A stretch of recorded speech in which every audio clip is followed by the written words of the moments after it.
এরপর দিনের বেলায় সে যখন দেখল একটি আলোকোজ্জ্বল সূর্য এবং দেখেই বলতে লাগলো, মনে হচ্ছে এটাই আমার প্রভু, কারণ এ যাবৎ যা দেখেছি এটা তার সবগুলোর চাইতে বড়।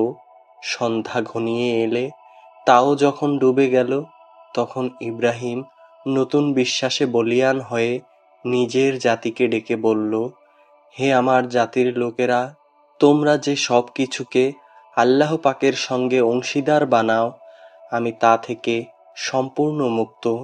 আমি নিষ্ঠার সাথে সেই মহান সার্বভৌম প্রভুর দিকেই আমার মুখ ফিরিয়ে নিচ্ছি, যিনি এই আসমানসমূহ ও জমিন সহ চাঁদ সূরজ গ্রহ তারা সব কিছু পয়দা করেছেন।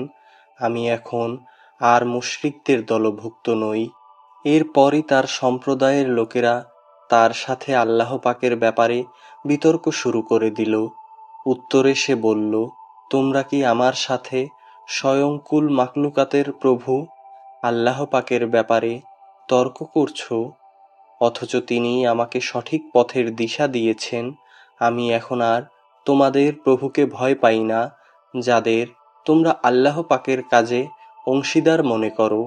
অবশ্য আমার প্রভু যদি অন্য কিছু চান সেটা ভিন্ন কথা।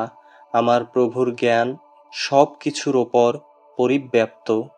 এরপরও কি তোমরা সাবধান হবে না? তোমরা যাকে আল্লাহ পাকের সাথে অংশীদার বানাও তাকে আমি কিভাবে ভয় করব, অথচ তোমরা আল্লাহ পাকের সাথে অন্যদের শরিক করতে ভয় পাও না, যাদের ব্যাপারে আল্লাহ পাক কোনো প্রমাণপত্র তোমাদের নিকট পাঠাননি। এ অবস্থায় তোমরাই বলো, আমাদের এ উভয় দলের মধ্যে কোন দলটি দুনিয়া ও আখিরাতের নিরাপত্তা লাভের বেশি অধিকারী? বলো, যদি তোমাদের কিছু জানা থাকে। যারা ঈমান এনেছে এবং যারা তাদের ঈমানকে অত্যাচারের কালিমা দিয়ে কলুষিত করেনি, তারাই হচ্ছে দুনিয়া ও আখিরাতে নিরাপত্তা লাভের বেশি অধিকারী। মূলত তারাই হচ্ছে হেদায়াত প্রাপ্ত। এ ছিল শিরক সম্পর্কিত আমার অকাট্য যুক্তি, যা আমি ইব্রাহিমকে তার জাতির উপর দান করেছিলাম। এভাবেই আমি আমার জ্ঞান দিয়ে যাকে ইচ্ছা তাকে সমুন্নত করি। অবশ্যই তোমার প্রভু প্রবল প্রজ্ঞাময়, কুশলী। অতঃপর আমি তাকে দান করেছি ইসহাক ও ইয়াকুব এর মতো দুইজন সুপুত্র। এদের সবাইকেই আমি সঠিক পথের দিশা দিয়েছিলাম। এদের আগে আমি নূহকেও হেদায়াতের পথ দেখিয়েছি। অতঃপর তার বংশের মাঝে দাউদ, সুলাইমান, আইয়ুব, ইউসুফ, মুসা এবং হারুনকেও আমি হেদায়াত দান করেছি। আর এভাবেই আমি সৎ কর্মশীলদের পুরস্কার দিয়ে থাকি। জাকারিয়া, ইয়াহিয়া, ঈসা এবং ইলিয়াসকেও আমি সঠিক পথ দেখিয়েছিলাম। এরা সবাই ছিল নেককারদের দলভুক্ত। আমি আরও সৎ পথ দেখিয়েছিলাম ইসমাইল, ইয়াসা, ইউনুস এবং লূতকেও।